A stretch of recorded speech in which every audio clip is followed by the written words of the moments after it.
Fuck!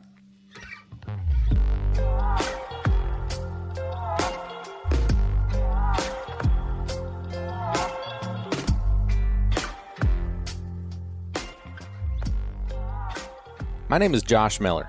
I own Riverstone Kennels, and I've been training gun dogs for more than 16 years. I have field trialed, I've hunt tested, but at the end of the day, I'm a duck hunter. You might find that the duck in our Duck Dogs podcast is spelled uniquely. The UK stands for my British Labs.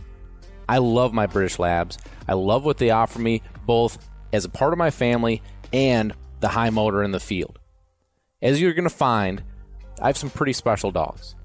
Follow along in our podcast series here as we talk about both in the field hunting and in the field training situations that will hopefully help you progress with your dog at home.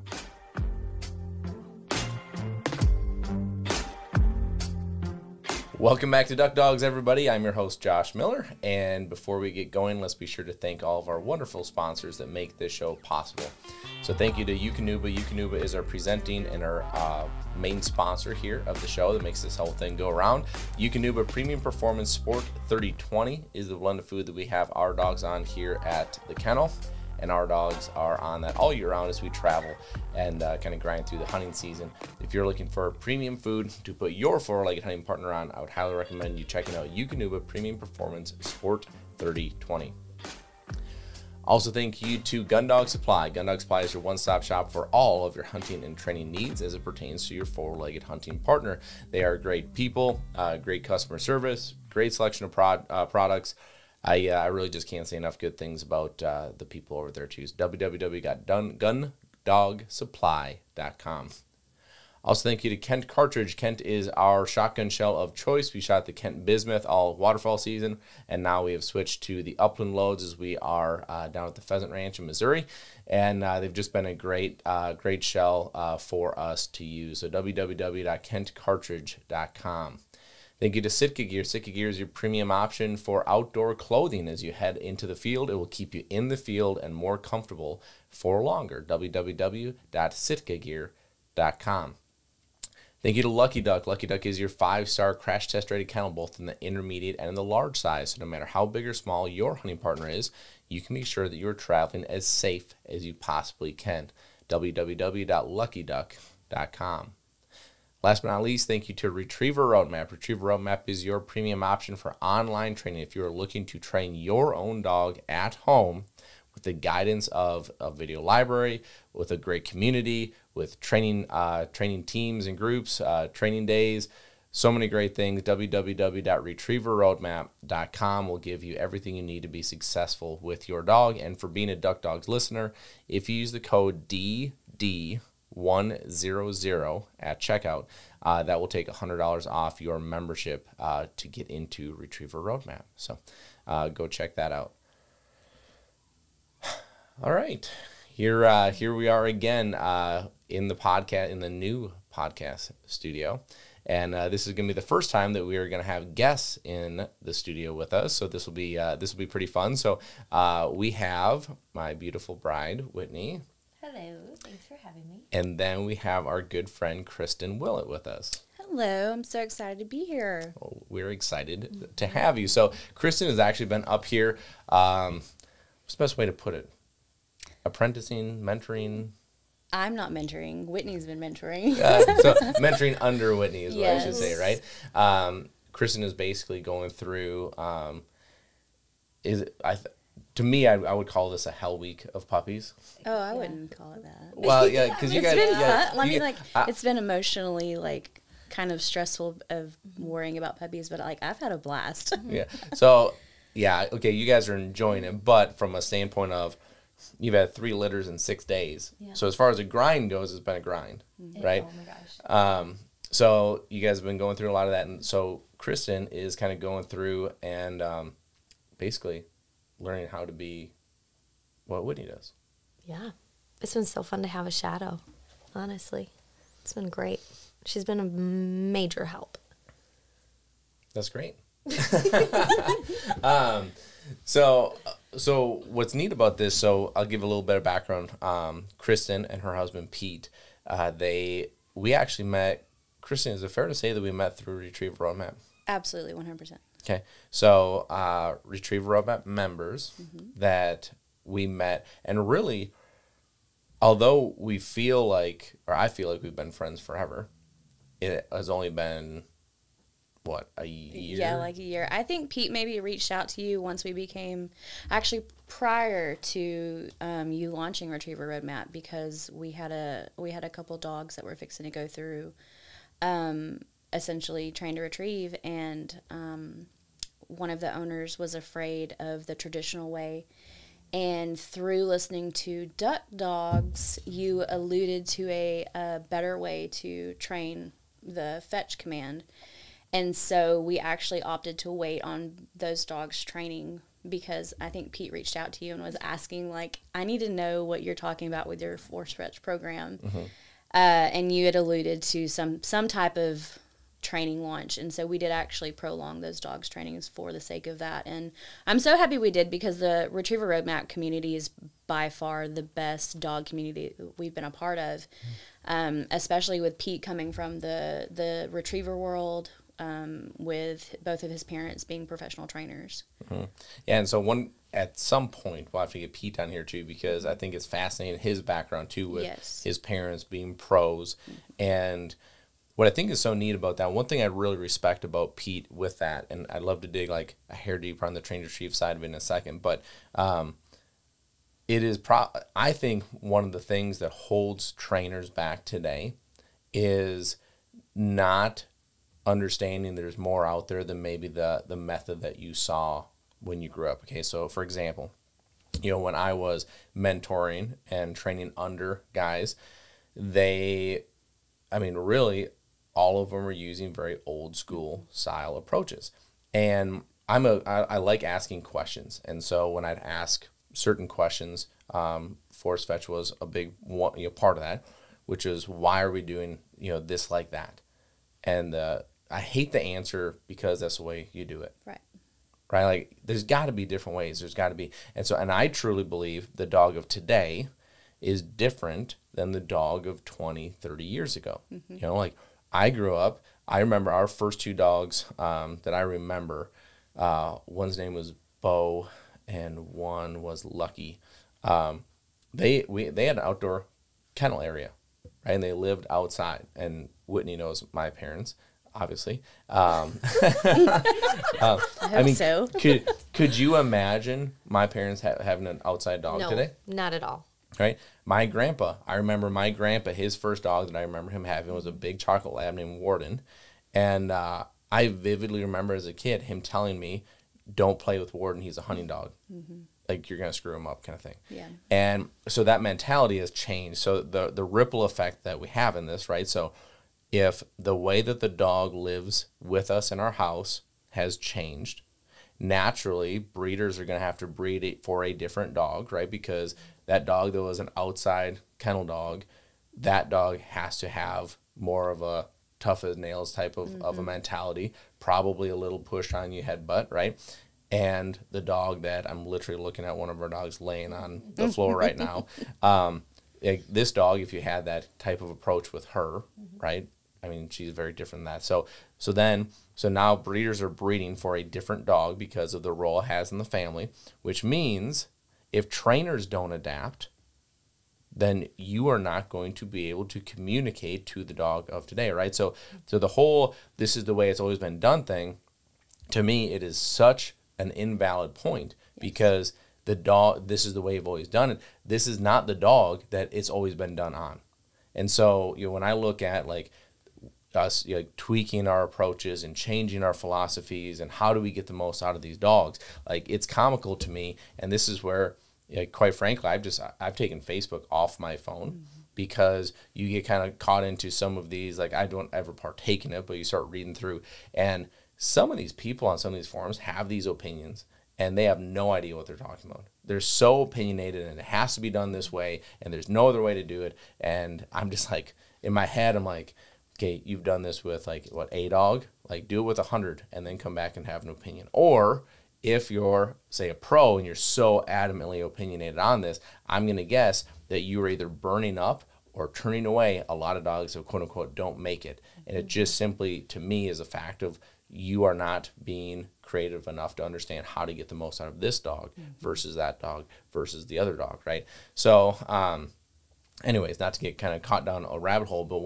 going all the way back to this, one of the things I respect so much about Pete is that especially this came from mom and dad. Yes. Right? So you would think like that older style of approach is like, that is gospel, right? That is how you do this. And Pete has always just been so open and so, I want to learn, I want to listen, and I want to, and learning and listening doesn't mean that you take everything that you hear and you're like, okay, now I'm going to use this, right?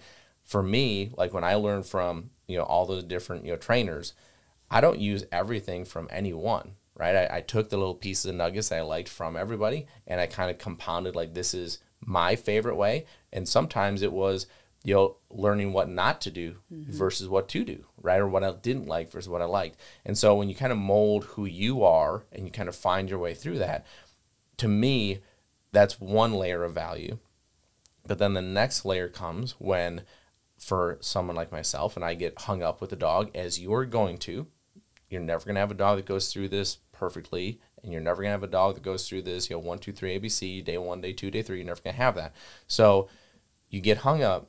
And for me, I believe my biggest value is that I have minimum 7 different ways in my back pocket I can go to right now. Yes. Right? Now, some of them I don't want to get to because they're not my favorite, but I have had dogs that I've had to get to 5, 6, 7, and then guess what? Number 6 worked. Yep. So, but again, I think it's so interesting. I want to get Pete on here so we can kind of talk and dig into his background. But you have a very interesting background yourself in kind of how you've grown up and how you've gotten to this point. So I want to get into that. But before I do that, I do want to dig into that train retrieve. So give me a little background as far as like, because you guys had talked about forest fetching. And the train retrieve process that we do have in Retriever Roadmap, and this is something that we've done at the kennel for a long time. So tell me your experience between the two. And I've never heard you actually talk about this, so this might backfire on me as far as what this is going to be. For clarification, what do you mean between the two? Like the traditional training versus Retriever Roadmap, correct. Or a trainer, like utilizing a trainer or attempting to train your dog via program? Well, I think those are two very different topics. I think that's why both those are really cool. We could cover both. So first, let's cover traditional force fetch versus a trained retrieve. So actually, I have a good story. If you were actually at the Strike Force event, Pete and I own a very vocal black lab. We call him a screaming demon. But when we first got Steel, my father-in-law, who was a pro trainer, I'm 90% sure that he was the first trainer to take a dog and complete hunt test, field trial, and qualify all ages. That's cool. And so he's a very good teacher. He's a very good trainer, and you can see that within Pete. So he came down to our house, and it was about the time that I was teaching Steel hold. And his dad was like, oh, well, I can help you. Let's get this established. And deep down, I was like, oh my gosh, because, you hear horror stories of the old ways. And because I'm not from that world, it gave me twice as much anxiety, because that was the reason that we didn't originally send him to a trainer anyway, even though we were so busy. That's usually what we did with our personal dogs, because that obedience and train to retrieve takes so much more time, especially to do it properly and correctly, to really cater to that dog to where you have understanding and not compliance. And so I walked in the shop and they had Steel up on a table, and I was just watching, and my heart was pounding, because I was like, oh my gosh, do not ruin my dog for the sake of just trying to get him through something. And then I got so relaxed the moment I heard my father-in-law go, look, you really have to feel his mouth, and the moment he gives you what you want, you have to release that pressure. Because they were doing the hand in the glove, and I saw a part of my father-in-law and Pete of this instant compassion, this instant you could tell the dog was the priority, not just because he was ours, And so it was really neat now to talk to him about that. That's one of my favorite things to do when we get together with him. And you can see the difference. And I can probably say that, yes, he did use maybe a little bit harder, but he was not one of those trainers. And he's actually told Pete and I both that, like, as long as you adapt to what the dog is doing, you never really have to put a whole lot of pressure on the dog anyway. And so it's all about reading the dog. And so, you know, for me, I wanted to do, because I come from the horse world, it's all about pressure with horses. And so in my mind, I was like, if I can make this 1,200 pound animal, like, move their bodies in a way that's almost unnatural, I can teach a dog to fetch anything without physically having to put so much pressure either with your hand or even a collar. And so that's why, you know, when Pete reached out for Retriever Roadmap, it was like, it's worth it for us to push back because timeline is not important to me. And essentially, when you're a trainer, you do have to kind of worry about timeline. But for me, at the end of the day, I will always do what's right for my dog, whether it's not pulling the trigger, whether it's pulling them out of a situation that they're too anxious, too amped up, or whatever. And so I think now Retriever Roadmap for us is just a strict way to gather information, because regardless of if you're a pro or not, if you don't learn how to improvise and adapt and overcome things with different situations, like, you're not going to learn and you're not going to continue to grow yourself or your dog. And so, like, for somebody that's new, Retriever Roadmap is a great resource just to learn information. You're looking at all these dogs with the run reviews.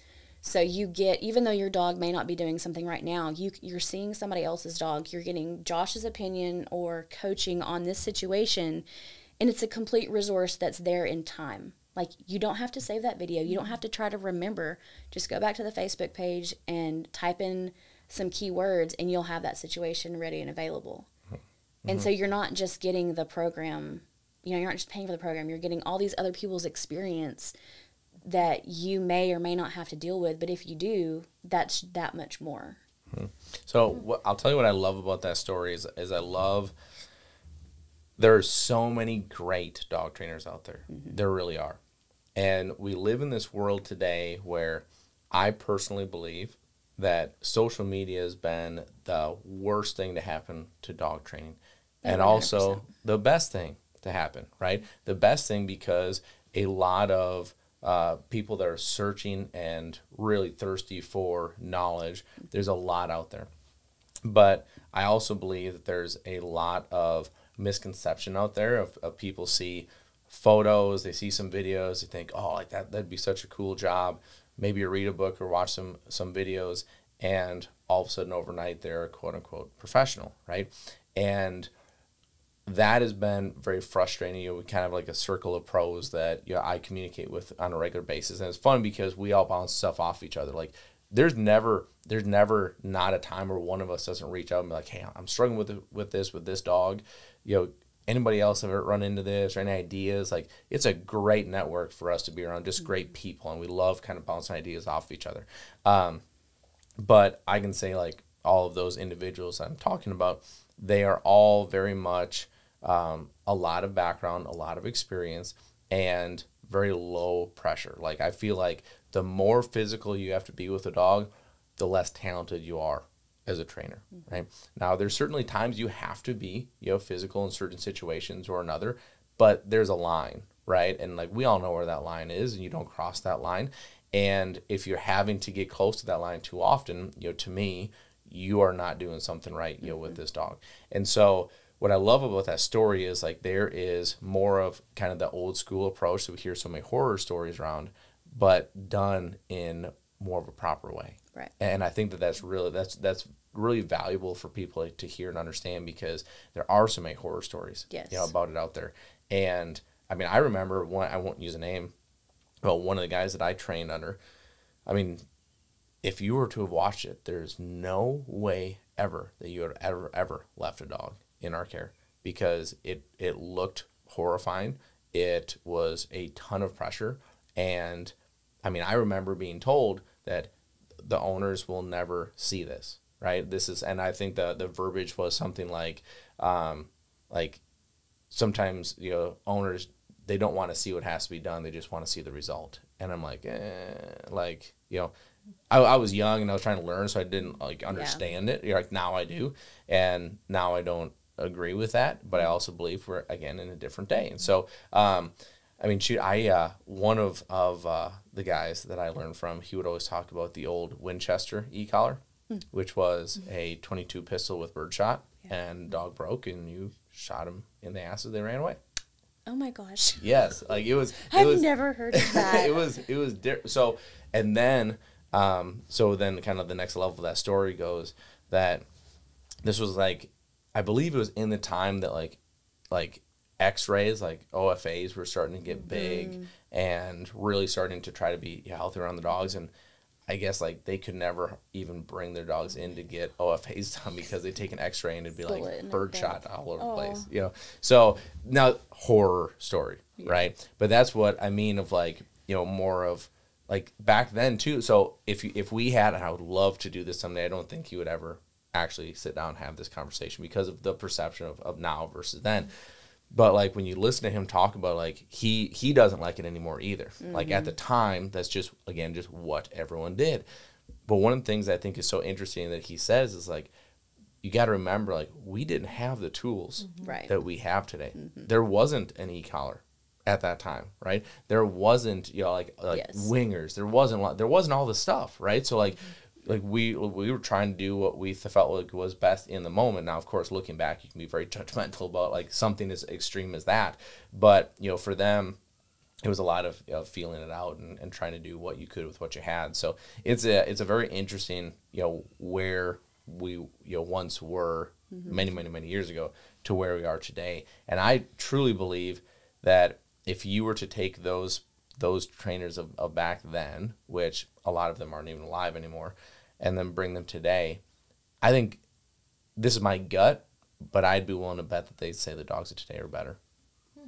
I would really be willing to bet that.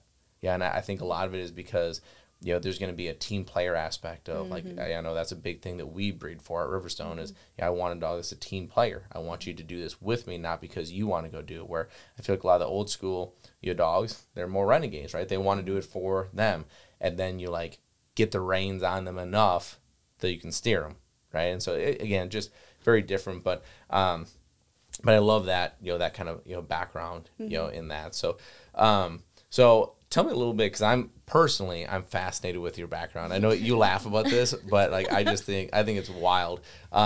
So give me a little bit about your background, kind of how you grew up, what kind of led you down to kind of where you are today. Okay. So I've been very blessed to have very great, open, responsible parents, even though my parents actually got divorced when I was very young. And so I have 2 great step parents, and I actually hate that term. But for the sake of keeping everybody straight, I'm going to use it. So my dad's side of the family are farmers, and then my mom's side of the family is pretty much military, including my stepdad. So when my stepdad got out of the Marine Corps, he was basically a cowboy, went to college, met my mom, and locally there's a ranch, a big ranch in our area that I got to live on for a little bit because he worked there and worked cows, and it's actually where he started using blue heelers. So predominantly I would say my experiences with cattle dogs. I love heelers. They are challenging. They require respect over pretty much anything else. And then through school, my stepdad moved down to Texas A&M Kingsville. And a couple months after he got established in school, he actually took a job at the King Ranch working the feed pens, sorting sick cows and whatever else. And so because he worked on the ranch, I got to go to school on the ranch.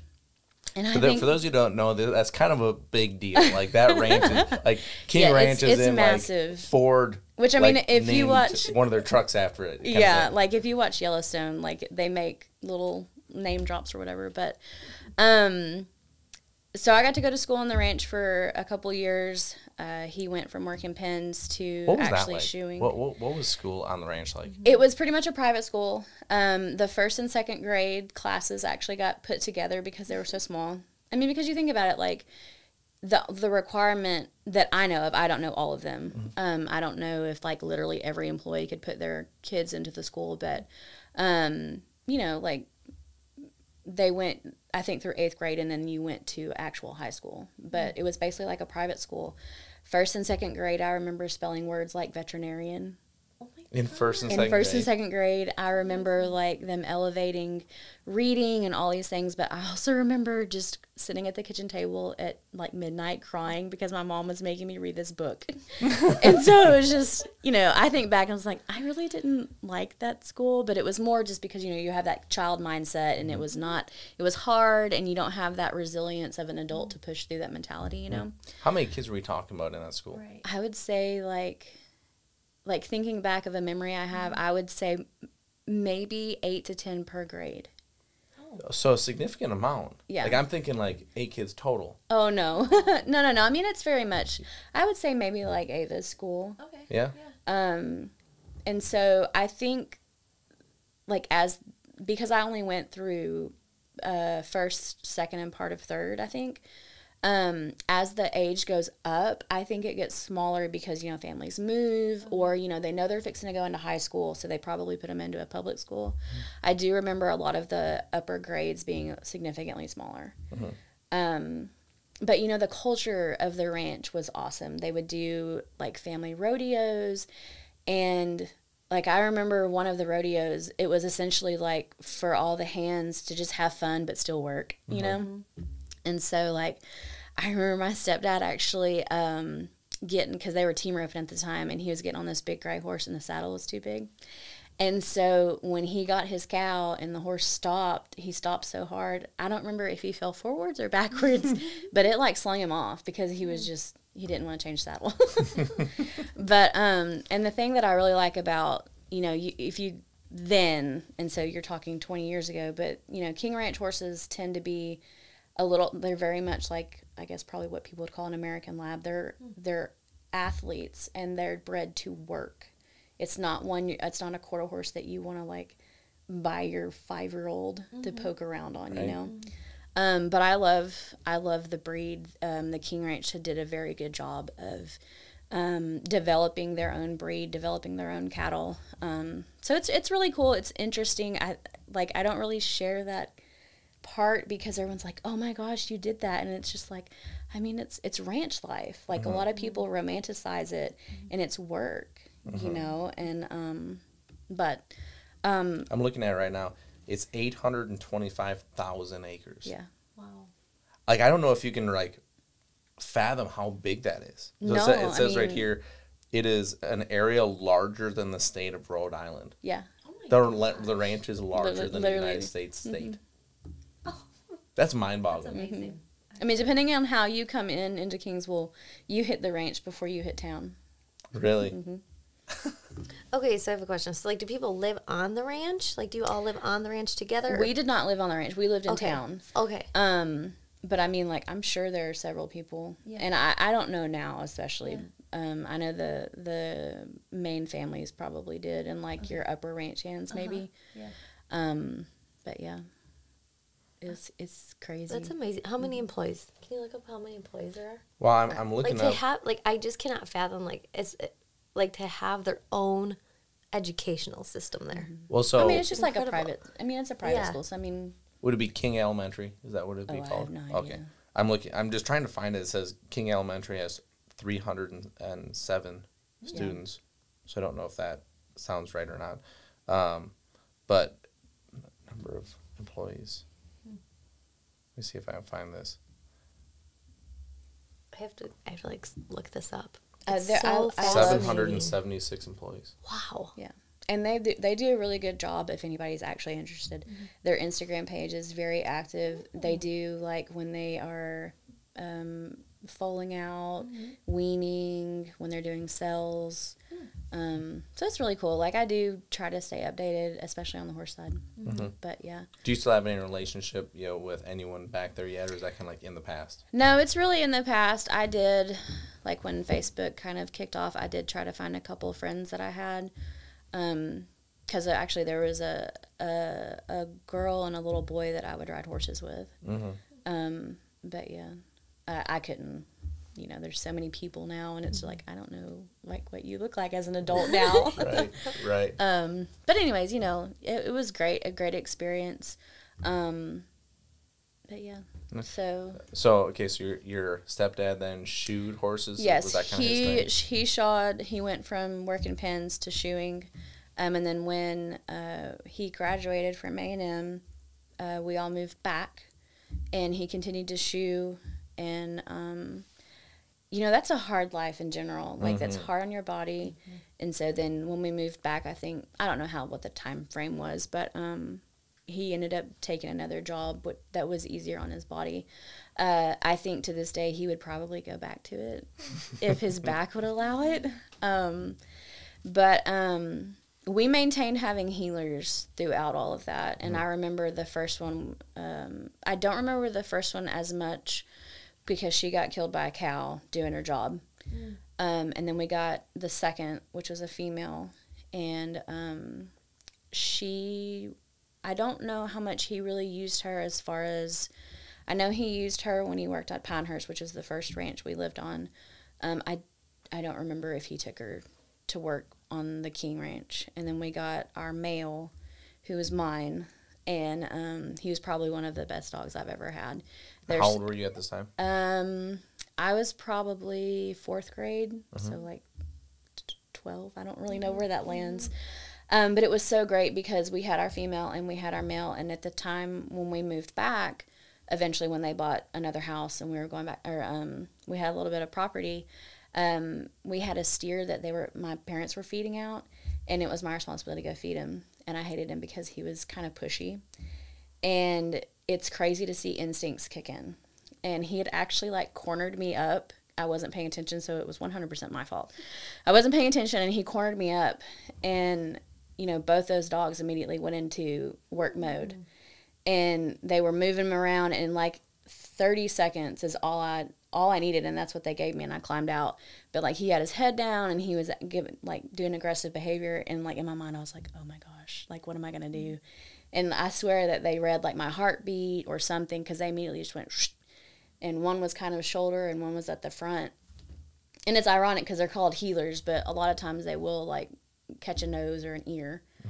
But yeah, like, I always figured I would be a healer person. And I do like more of an assertive dog. I used to say I had, like, a more masculine dog, but I realized through all the dogs that I've had, it's really more their personality that I'm drawn to, But so, and then my dad and stepmom, they have had, I've had a Weimaraner, I've had a Corgi, and then through high school, my dad and stepmom, we had a boxer. And so, like, I love all types of dogs. And I tell everybody, like, if Pete would allow me, I would have a zoo. Didn't you have a pit bull, too? Yes. And so when I moved out, I had 2 pit bulls that I got gifted to me, and I loved them. I had one of them, the guy actually found a home for after I had her for, like, because it turned into, hey, will you watch my 2 puppies? And I was like, yeah, sure, absolutely, I had the schedule that allowed for it, that helped me, like, potty train them and whatever else. Well, then in, like, a couple months went by, and I was like, dude, are you going to come get your dogs? And so he was like, he ended up rehoming one of them and then left me with the other. But she was like a cat. Like, I would come home from work, and she would be on top of the recliner. Like, just, like, how they, like, straddle the back of the couch, like, the chair. And then I came home, and the recliner was tipped over. So she had, I guess, reached max capacity of weight to do that anymore, so she moved to the couch to do that. But where I lived, my neighbor was scared of her, strictly because she was a pit bull. And I understand where that comes from, but that's still lack of ownership of knowing your breed. And that's mine and Pete's biggest, and he probably has adapted this because I'm so chatty about it. But because I've had such a vast array of dogs and experience with different dogs, It's 100% up to you as an owner to do the full research on what the breed is and taking it a step further and really looking into your breeder. Because like what you've talked about with genetics and everything else, that really plays into effect. Because, I mean, there are aggressive dogs, but that doesn't mean that they can't be owned. That doesn't mean they can't be in your house. That's you taking responsibility as an owner and recognizing, like, okay, when you have a lot of people over, maybe put your dog that gets antsy or potentially shows aggression in a crate, strictly because, like, it's just not worth the risk. So, but yeah, my neighbor actually was scared of her. She didn't even own a dog. Like, she was just strictly afraid of Lexi. And so I got like 2 notices in the mail from the HOA, and it was either like somehow change the fencing and, you know, absolutely make sure that she was never going to get out. And she never did. Like, she never dug or anything. She spent 90% of her life on the couch. She'd go outside through the doggy door when she needed to go to the bathroom and then come back in. But I ended up having to rehome her because I just, you know, when you're 21, 22, you know, it made more sense to me. I found her a really good home. The people kept in touch with me until she died. And so, like, knowing that I probably will never have another bully just because I'm so immersed in the retrieval world now. And I love the labs, which I never thought I would like. But once again, that was me not realizing that I liked the personality of the dog and not necessarily the breed. You know, and so, like, Pete and I now have 2 labs, and the next one's going to be a Riverstone lab. So I'm so excited. That's great.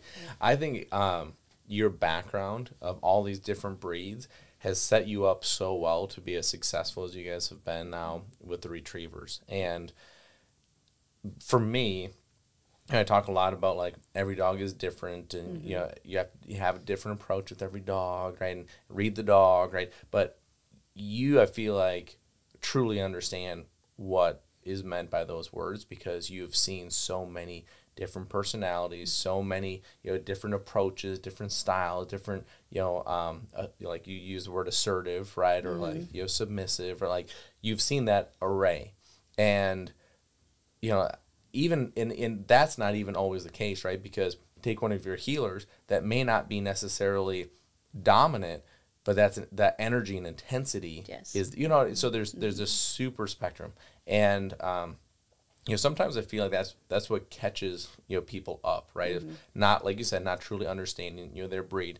I have a guy right now that, you know, is he's frustrated with going through, you know, train and retrieve process because it's not going through it like the lab he had. Well, it's a Springer, and it's like, well, of course the dog's not going through it, you know, the same, right? And so, but easy for us to say it because we've all had the experience. If you haven't, it's very difficult to understand. I can see it's very difficult and, like, frustrating. But yeah. Yeah. So, I love that background. I think the King Ranch thing is absolutely fascinating, you know, to me, and we could get into, like, you know, the horse, you know, history and everything like that, you know, with you, which I'd love to, but I want to move on to like, let's fast forward to now today, right? So we have, you know, yourself and Pete, that you have your custom boat shop, you have, you know, the dogs that you're doing, you have, like, crawfish, your crawfish catering, you have a lot, as you guys have probably noticed, as she's used words like fixin', yes, I love that. Texas is deep in Kristen's blood. I actually noticed from being up here, so I've been here for how long? 7 days, maybe? Today's Friday, Saturday, you came last, so 6 days, yeah. I've caught myself, when I say no, going no, and, like, adding that extra, and I was like, oh my gosh, I've been around Whitney too long. But yeah, I have a little bit of an accent, Josh. What are you saying? We do the O thing is a real thing from up here. So I noticed it. We had when we were hunting in Missouri with our client Alex. He shot a deer, and he kept being like, "Let's go, let's go!" And I'm like, "Oh my gosh, that's so Wisconsin." So yeah, so. But I feel the same way. Like, when I spend time down in Arkansas, down there for 3 weeks or something like that, I'll be like, yeah, what do y'all want to do? And I was like, oh, you just said y'all. Like, Oh, it's boy. time to get home.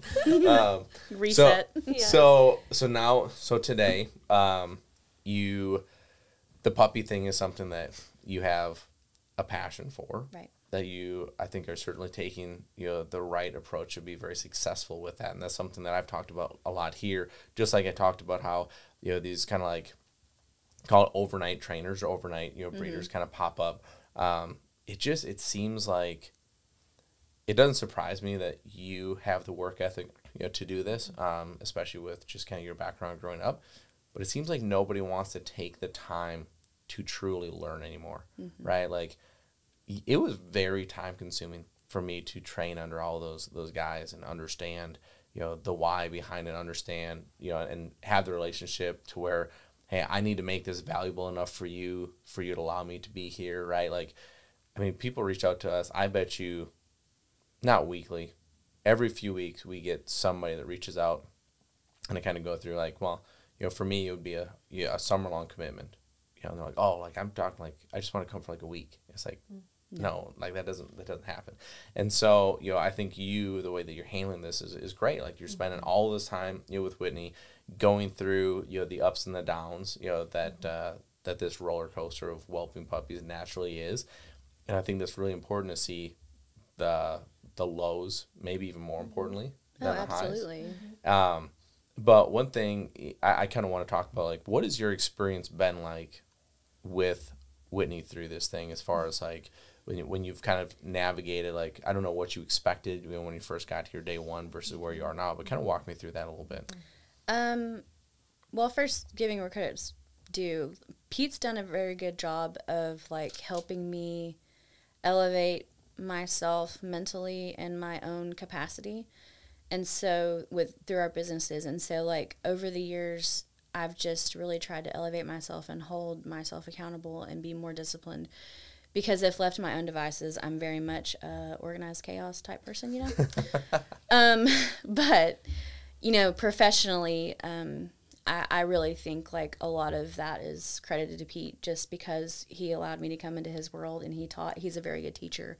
And so with 3 businesses, like, that really raised my capacity. And then now coming into this, being here for 9-10 days, that's away from him, it's away from my business, it's away from my baby. But at the same time, like, long term and mentally looking at it, I'm grateful for Whitney just to allow me to be here. And I also, like, I've told her multiple times, like, hey, I'm here, like, literally load me up with stuff you need me to do. I can handle it. I know my capacity. If it's too overwhelming, I will tell you, and I need you to trust me that I will tell you.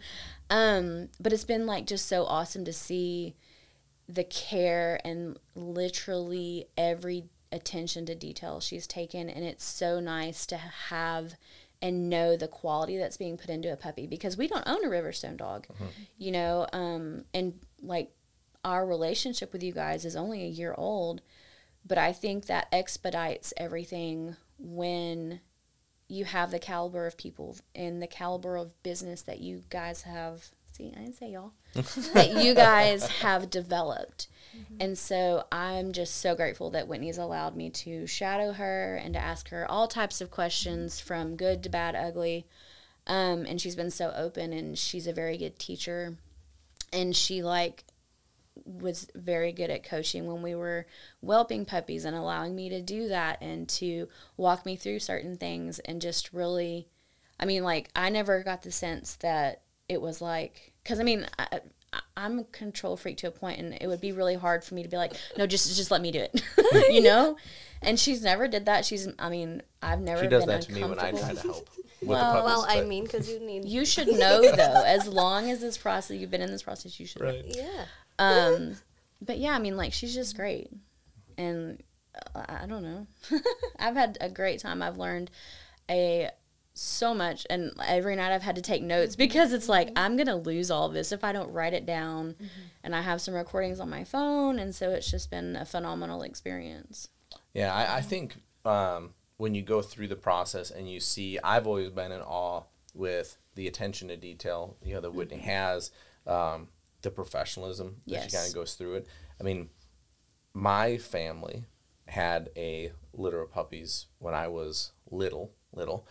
And I remember, I vividly remember actually that we got like this kiddie swimming pool and put it up in the living room. It was basically like, Mom's going to do this, and the stuff that went right, and the stuff that went wrong didn't. And it was like, well, we had puppies now, you know? And it was like, to run the business in the way, you know, that Whitney is, one, like, I just think the care of the mamas, the care of the puppies, the care of everything that goes into it. And it is like, it's a business, right? And so from that standpoint, like, I think Whitney never, I look at it more business-like than I think Whitney does. Like, Whitney's very, like, in the care of it. And, like when Whitney saves a puppy, I'm like, gosh, like, that's a big deal from a business standpoint, right? And Whitney's like, that's a big deal from a puppy standpoint. Like, I'm not trying to be heartless, right? Like, I'm just like I think we both have, you know, our sides of that. And so that's always been something that's impressed me, is just that detail and care that goes into it. You guys are so sweet. I don't even know what to say right now. I do appreciate so much, like, you coming up here and taking the time, because to be honest, like, I was nervous having you come up here because there is a perception of a breeder and it's always playing with puppies. And it's like, you've noticed, it's the last thing. Like, we don't just sit there and play with puppies. Like, there's emails and there's phone, there's so much communication and, like, actual desk work that goes into it that no one understands. And, like, at times, like, I'm like, okay, Kristen, like, I gotta do emails and phone calls, and, like, now I gotta start my puppy placements.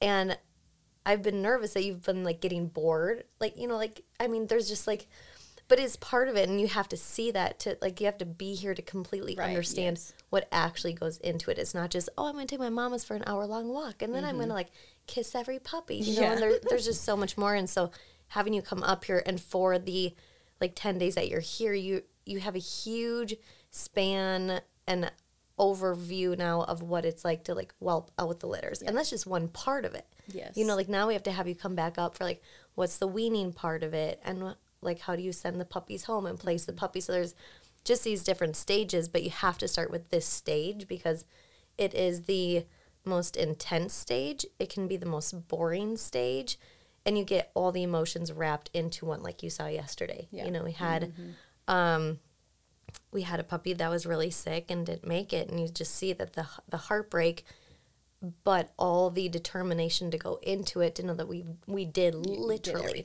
everything we could. So you've been at the highs of highs and the lows of lows, like, literally in 24 hours.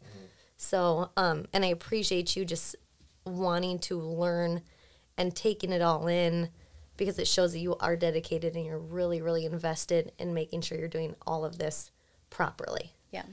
When I, so little background here, we've had 2 or 3 employees that we have hired with the intent of them being Whitney's assistant.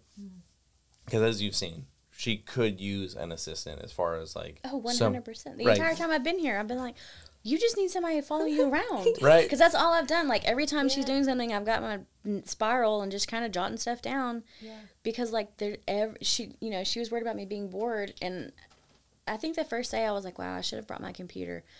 But at the end of the day, like, I would have been worried about work, and I wouldn't have been able to give, like, I have 100% had puppy mindset the entire time we've been here, and I think I have, like, 8 pages of notes, you know? Right. And I have to go through and kind of sift through it, and it would probably come down to, like, maybe 2 pages. But at the end of the day, like, if you're not paying attention, you're not learning anything. That's right, yeah. For sure. Well, and so with these employees, there's always been reasons that they fizzle out, right? And for one of them, we had a situation where we're very open. Like, I actually intentionally try to scare them a little bit of, like, hey, look, like, this could be you're coming in at midnight and you're working through the night or whatever it is, right? And everybody's always gung-ho at the beginning, right? Yeah. And then, like, when they come in, and Whitney's always way too nice, I think, because that first litter, you know, she's like, oh, like, they don't have to come in, I'll do it, you know, whatever. And then they come in at, you know, 8 a.m. the next day, and it's like, oh, I get to, like, you know, rub on these puppies and get to, right? And then it's, oh, wait, we're starting at 10 p.m. Well, when are we going to get done? I don't know, right? And so we had one that was like, well, like, I've just learned that I just don't think it's fair that I need to, like, I just want to be able to work during the workday. you know, because like this individual is more worried about like going out on Friday nights, Right, like, hey, yeah. like whatever, right? Different stage of her life, totally fine. But you know, it's like, well, we can't tell mama to like, hey, suck it in and hold it in until 8. Like we gotta wait until so and so's here. Yeah. So it just hasn't worked. So the moment you're not gonna even know what I'm talking about. But the moment I'm like, okay, Kristen's like, she gets it. She's a real deal. Is you guys had just had not this litter that you had last night, so 2 nights ago. Yeah, Piper's okay? litter, yeah. So you were up all night doing that. Then you guys went all day, right? Because you still had to be doing it yourself. So you guys were up for like very little sleep. It had Especially Whitney. Yeah, long stretch.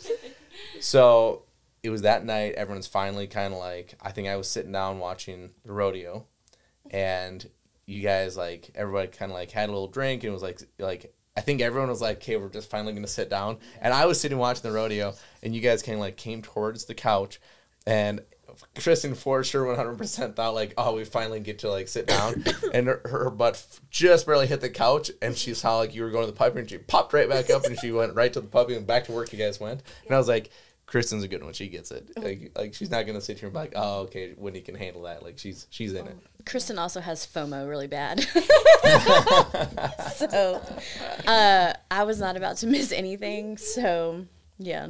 Oh my gosh. Yeah, but no, I don't know what you're talking. I mean, I just was trying to make sure, like, because you know I'm here, and so every time Whitney walked to the puppy room, I was like, "Where are you going, ma'am? Yeah, without me?" She's like, wait, what are you doing in there? What are you doing? And I'm like, I'm just like. And she could literally be just like checking on the puppies, like making sure they're all there. But Yeah. I mean, I don't want to miss an opportunity to get any type of knowledge she has. That's great. So When you've noticed, like, there is no black and white in any of this. Like, know. it is like it's all gray, because it's like, you know, we've helped out 2 mamas together, and you're like, okay, now how do you know to do this here? And I'm like, well, there's been these things going on, but then like the next mama, then we're helping out Chesney, and she's like, well, you did this with Piper, but now you're not doing this with Chesney. So it's like there's so, and even myself, I mean, I'm learning every single thing that I do with every single litter. I'm learning on how to be better, and like just like with the training, you're adapting to the training with each different dog. You're adapting to the livelihood of these puppies and the care for these mamas according to these mamas' needs. Like Piper and Chesney are a little different, because Piper's a second-time mama, Chesney was a first-time mama, but you could instantly see the 2 differences right away as soon as those first puppies came out, you know. And I don't know what, like, I had Kristen actually videoing, because so Chesney's owned by someone else. We have a breeding contract, and so the owners aren't here, but I think it's a really special thing to share with those owners, watching their dog become a mama for the first time. I mean, it's a really intimate thing that I don't want to keep to myself.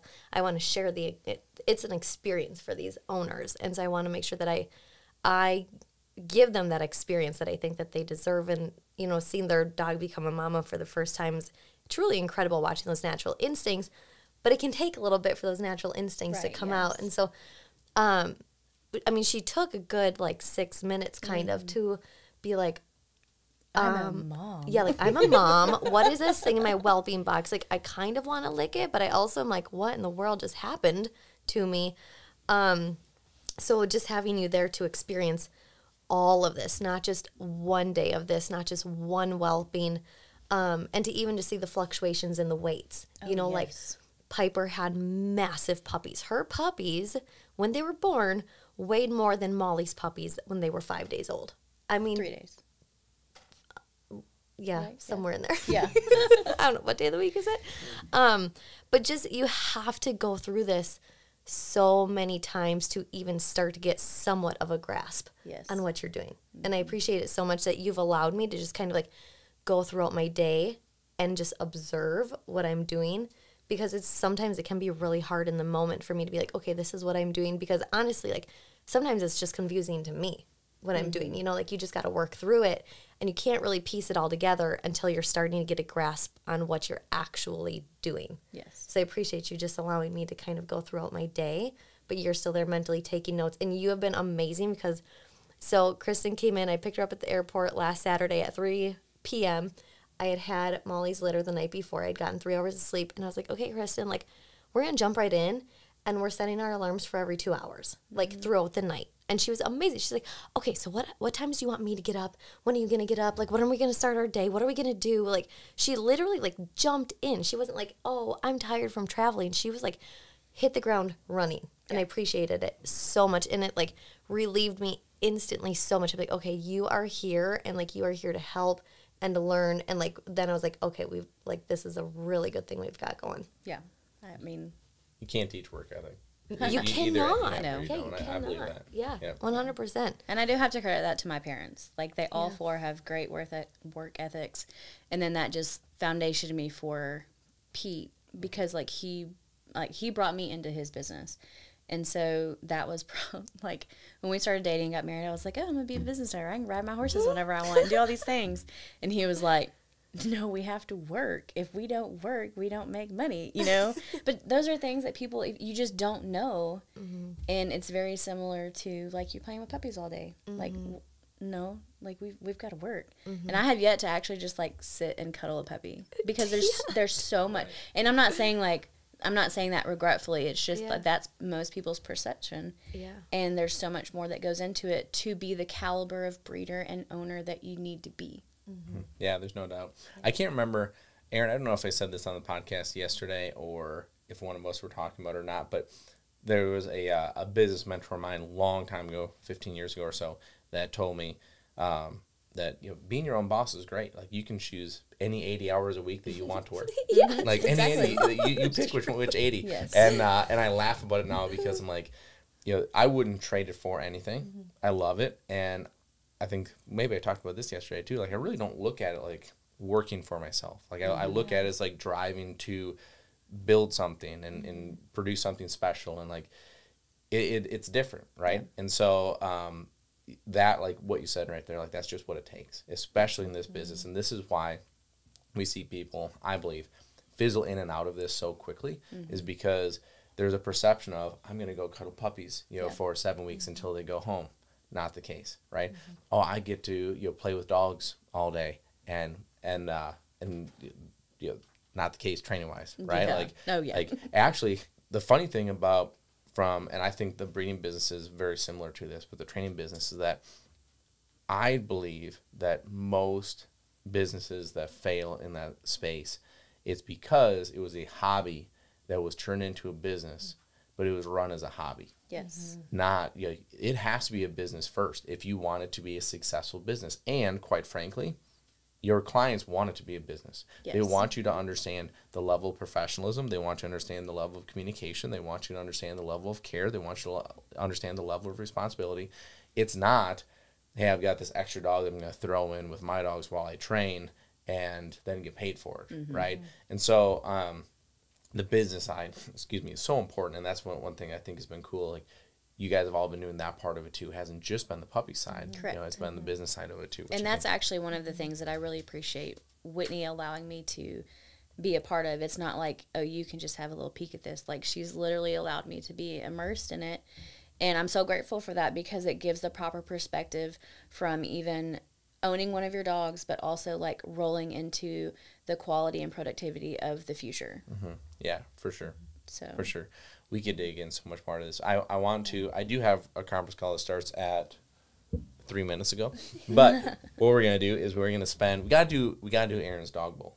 Oh yeah, right, amazing. So we Aaron is still here today, except that we, for some reason, we didn't have a fourth headset or microphone or some kind of setup. So you're not hearing Aaron's voice, but she is here today. So because you can't hear Aaron's voice, I'm going to have Whitney pull the dog bowl. And actually, what you guys don't know is that you guys are going to have to answer these too. Stop it. Oh, no. I just got so nervous. This is supposed to be for you. I understand, but like, if you guys are here, you guys have to answer the questions too. Okay, better be a good one. Let's see here. Okay, are you ready? Yep.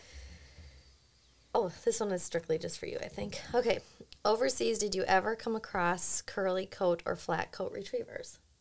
So overseas, I can't say that I did very often.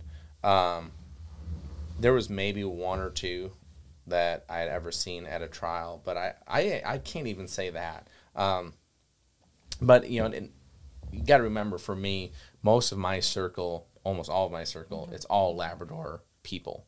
And when you go to the trials, it's almost strictly Labradors. Like, you might see one or two golden retrievers. I call them Goldies for some reason. Is that what they're called overseas, though? They call them Goldies? Goldies, yeah, they call them Goldies. Okay, yeah, that's yeah. So way maybe that's better where than I, golden. yeah, maybe Yeah, that's where I I, like that. yeah. Little Goldie. So, and even at that, you don't see chocolates. Yeah. Like it is very rare to see a chocolate run a trial. It is blacks and yellows, and that's it. You know, so I didn't. Obviously, we have our friends that have the field cockers, which is where Alvin came from. I'm going to clear something up on that right now because I've gotten a million questions on that. We have no intention of becoming cocker breeders. Good Lord. No. Right? I love the breed for who they are. I think they're a fun change of pace for us, and I think like for us, like we love these dogs to death, but they are also our business, and I just think a little change of pace is fun for us, a little different vibe and energy. So no, we do not intend to be field cocker breeders. But here's what I'm going to clarify. A lot of people have asked about Alvin, and I know that there's kind of like this kick right now of like, oh, these cockers or these Boykins or these, like they're so badass and they're so cool and they can do all this stuff. And they can, but they are not a lab, right? Yeah. So people have asked like, oh, did Alvin, duck hunt with you? Yeah, he did, but he's not a lab as far as, and think about from that standpoint alone, the stature side of it. So what we ask our labs to do without even really realizing it, right? With the distance swims, with the splash or lunge water, with fighting timber and trash in the woods, with like all these things, right? Getting up into the boat. A lab is just physically statured to be more successful with that, right? It's like having two very talented players that are going to go play basketball, and one is 6'8" and one is 5'8", right? Like who's better suited to be successful, right? Not saying he can't. Like it's fun to watch him. You get him in the right place, right situation. Yeah, it is fun to watch. But anyone that wants to put a cocker up again, and I feel like I have a very, very, very good cocker. Like I think Alvin's a little badass. I really, really do. Yes. But anyone that wants to say they want to put a cocker up against a really good lab in a waterfowl situation, it's not the same. Now, with that same thing being said, you bring them into the upland field, and the labs are doing the work, right? They're quartering, they're flushing, they're doing all stuff. But if you watch the labs and then you watch Alvin, you're like, oh my, like Alvin has the wow factor. Like he is at home in that upland format, the quartering, the flushing, everything about it, right? And actually what's been really fun is at the pheasant ranch, probably the funnest thing that I did was I was trying to find a way that new people could be as successful as possible, right? So I had a group of new people. And so I had my ranger setter setter ranger. That was, you guys meant what I knew. So I would let ranger go point, everybody walk up, kind of get in a safe position, right? And then I would send Alvin in to go flush. And Alvin go, poof, put the bird up, sit there and watch it fly. Everybody's safe shooting. It was safe. It was controlled. Everybody loved it. I mean, it was like everybody wanted to hunt with Ranger and Alvin. It was like, the dynamic. It was like Batman and Robin. It was like, oh my gosh, these guys are so awesome. But so can they do it? Absolutely. Just like, your labs can go be great upland dogs too. But you see a dog that's really meant for it, and it's just different, So for what that was worth, I know that wasn't really what the card was asking, but I've just gotten so many inquiries about that. And we love him to death, though. Like I really, really love that dog. Oh yeah, he's great. It's actually been really good for me to bring a new breed. I've grown up with labs, and I've never had something outside of a lab, so it was really except good. our setters. Well, yeah, but setters are like Breeze and Ranger have a very much like lab mentality. They really do. They're so. I've never been around. They have a true on and off switch. They're probably the one breed I've never really been around. And I was really, when we went to the kennel and let them out, I was expecting them to just disappear, run forever. And I was like, oh, wow, there's Ranger. Oh, wow, there's Breeze. They stay close, but I think that's a contribute to the training and the upbringing, Yeah. I would agree because there's a lot of setters that are not like that, just naturally. And Ranger, I don't even know how many field trials that dog won off horseback. Oh my gosh, I know. I mean, we have trophies and ribbons. We have more blue ribbons and trophies. I don't even know where they all are, to be honest with you. That dog from ages, basically, So young. I mean, I think he won his first trial at like 13 months. I mean, like, he was a bad dude. He was awesome. But he just always had that kind of a personality where if I get on a horse, he was like, whew, gone. But if I go on foot, he's like, I'm going to stay within like 100, 150. Right? Like, when I was on a horse, he'd be out there 300-400 yards. Just like a little white dot out there ranging. Maybe, actually, that's probably on the low end. He was probably out there farther than that.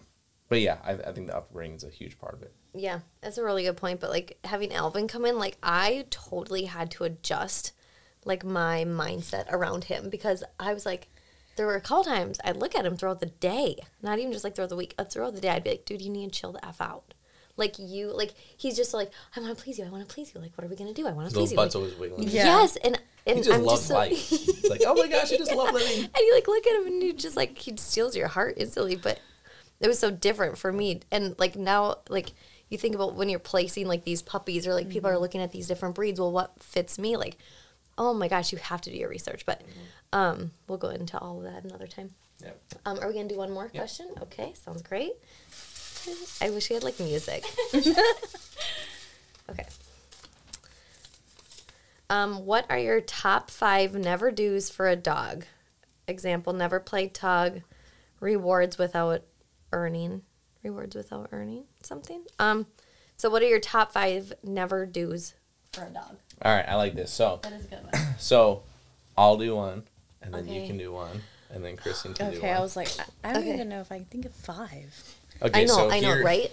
Here's one that we talk about all the time at the kennel, and we live by, which is we never give a command that we cannot reinforce. And I feel like this happens a lot, and it's very easy to do, and you might not even understand the significance that it is impacting your dog with. So, especially this time of year up here in the north, you let the dog out in the morning, and you're maybe still in your PJs or your underwear, and the dog's outside, and you're like, Duke, come. Duke, come. And Duke's like, nah, I don't think I'm going to come. And he's like doing his own thing, right? And it's like, Duke, come here. And you finally get fed up enough to where you have to go put a jacket on, put boots on, get out there, right? But like every time you've yelled at him and said, come, without any reinforcement at all, he's learning he doesn't have to listen, right? So you're digging yourself a hole for later. I saw it the other day in the office. There was someone dropping off a dog for just a boarding type situation, and she's on the phone, and she was talking to, I think, her husband about like what day they were going to come back, something like that. And I watched her go, hey, sit, and like went right back to her attention was on the phone, and the dog just stood there and like walked away. And it was like she never even realized it, right? But it was like, well, you didn't reinforce that command, did you? So never give a command you can't reinforce. That's mine. That's a really good one. Okay, I'm going to go more towards the puppy side of things, but I'm going to say don't overthink your puppy steps. Like, you've got to just live in the moment. They are a puppy. Don't overthink it. It's actually been really interesting. I'd say over the last month, maybe it's because people are thinking of spring training with their puppy, bringing their puppy home, but they're like, well, I'm going to get this puppy home. I'm going to work it like 3 times a day, like 7 days a week. And I'm like, I just need to stop you right there. Like, please don't actually. Like, please just live in the moment and, like, just remember that you are working with a 7-week-old puppy. Like, they really need to learn their name. Like, don't overthink bringing home a puppy and what you're going to do with the puppy. Yeah, and I think that's it's hard. Like, it's awesome that people are that excited. Absolutely. Right, and I love that there's a dedication, and I love that they want to get in the swing of it and on the program. But, if you've ever had kids, which all of us had, well, not everyone but Aaron, everybody else has had in this room, when you come home for that first time, it's like we're not prepping for the ACT, right? Like, let's figure out what life is going to be like first, right? And then once we kind of feel that out, okay, now we're going to get into a routine, and then we're going to, and then it's like it's a gradual thing. And the one thing that I feel like people miss when they are so detailed, so it's exciting because from day one, you could take a little treat. You could hold it above the puppy's head. They look up. You say sit. They sit down. And the puppy learns very quickly, especially if it's from a quality breeding. They're smart. oh my gosh, 2-3 times he'll learn how to sit. This is the smartest dog in the world. Oh my gosh. And then that you get wrapped up in it, right? So then all of a sudden it's the next command, the next command, the next command. And all of a sudden you have, this 5th grader that you're already thinking is going to go play in the NFL, right? And it's like we have to just just take our time. But at the same side, where's the line? Taking your time versus keeping up and going down the right. Like I get where there's going to be a balance there. For sure. But the one thing that I do see is when people are I'm going to hammer in obedience from literally day one, is that you get a dog that's more robotic, which most people say that they don't want, right? Most people say they want a dog with some personality. We just had that yesterday at the kennel, right? And then the other thing is you get a dog that gets super clingy. They want to be right at your side because they think life revolves in a 5-foot radius around you. And you never get that time back, So, you hear all the time people talk about kids and they only get to be a kid once. Well, they only get to be a puppy once too, right? So they're not ever going to get that time back. Yeah, I think that can also bring on anxiousness in a dog. Potentially. You know what I mean? Like when you think about it, just kind of clicked. I mean, I don't. That isn't as much of a concern, for me. No, I agree. I think it's great, structure wise, but I just think but at the same side, you don't want to do nothing with your dog until the time they're 7-8 months old, and you have this Tasmanian devil on your hands, right? So there's definitely a balance there. There is. All right, Kristen, what's yours? I don't know. I was sitting there thinking while you were talking. I think because of the season of my life with our son, I really try to make sure that I advocate for my dog when he's around. Because what I've seen is most people, so when you have your baby on the floor and the dog comes up and they pet the dog, they associate, if I'm by this baby, I get pet. And so we really try to actually, now that Sawyer's old enough to kind of start understanding how to handle the dogs, we really try to make sure that our dogs know they have a safe space. Because, we have an older Chocolate, he's 12, and then Steel, actually, surprisingly, is very, when he's in the house, he's very much just chill. But I never want to make my dogs, anxious or think that, when this kid's around, mom and dad are mean.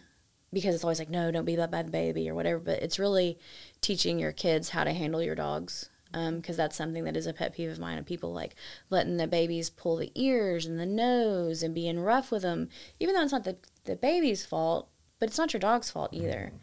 And so I think it's really important to make sure that just like with a puppy, you're starting the foundation with your children too.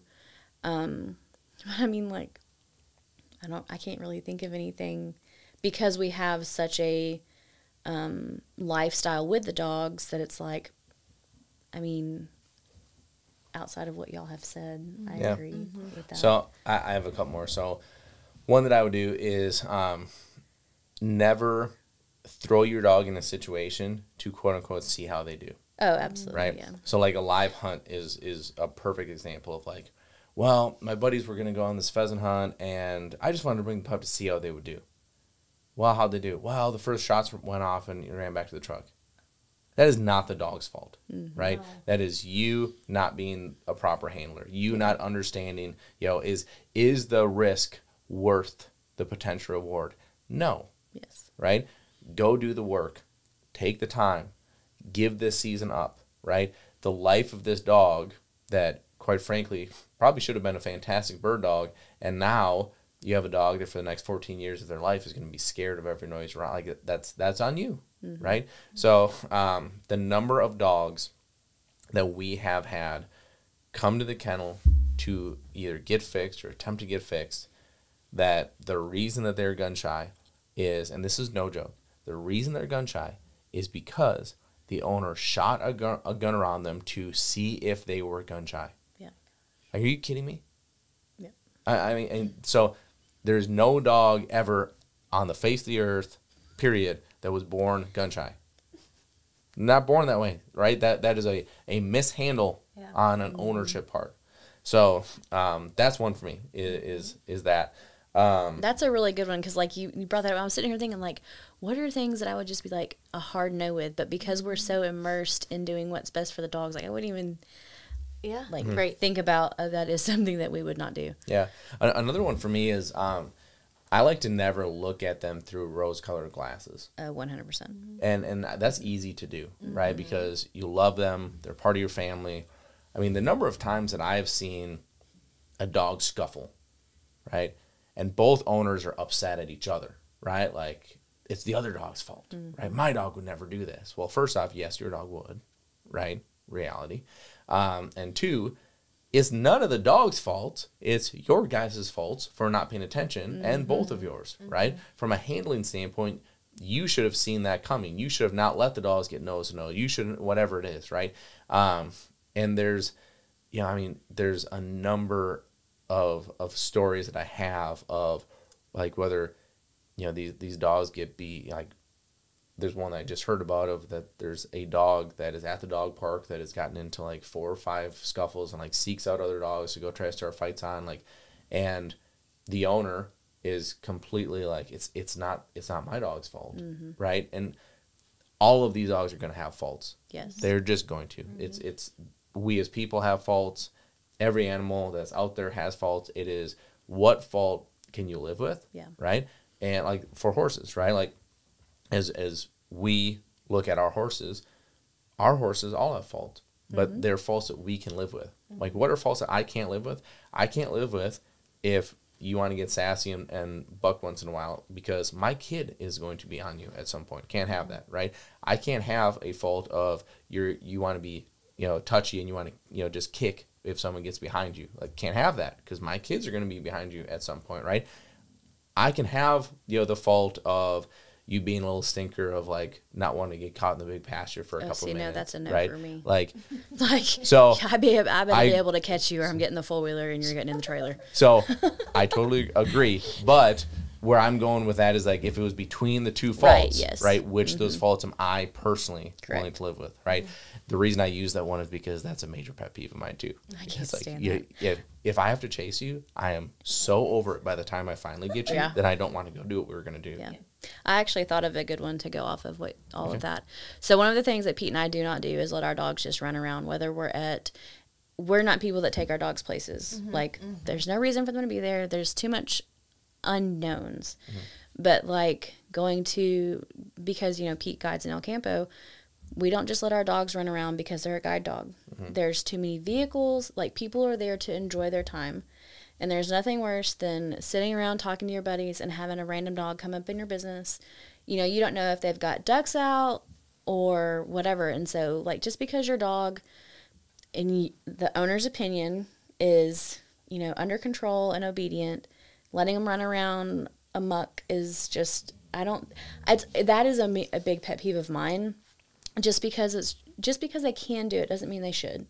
Like, is your dog's life and whatever variables could happen, is it worth it?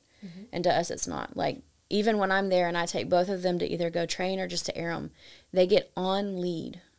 And I go out to where the pond is at the lodge or wherever, and then I take the leads off, and then they go run around. Even though, like, both of them, really, you don't have to have a collar on them. You can just whistle with your mouth to bring them back. But it's for me, it's not worth the risk. Like, walking on a leash is good for you anyway, just, to reinforce that obedience.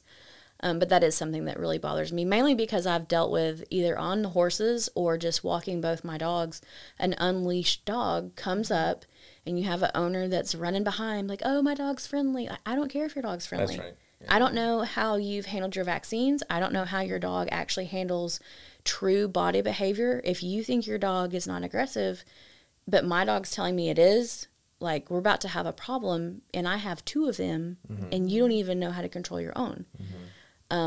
That is something that really actually is a pet peeve of mine, is just one running around. Yeah, no doubt.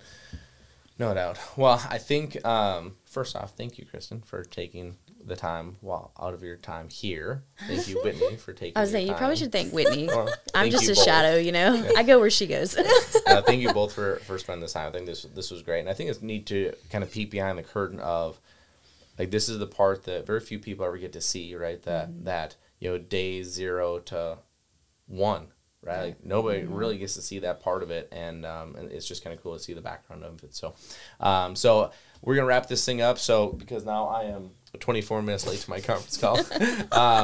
But thank you guys for spending this time. Thank you, everyone, for spending this time with us here. I hope you all have a fantastic rest of the week. I think I just said y'all there. Have a fantastic rest of the week, and we'll talk to you again soon.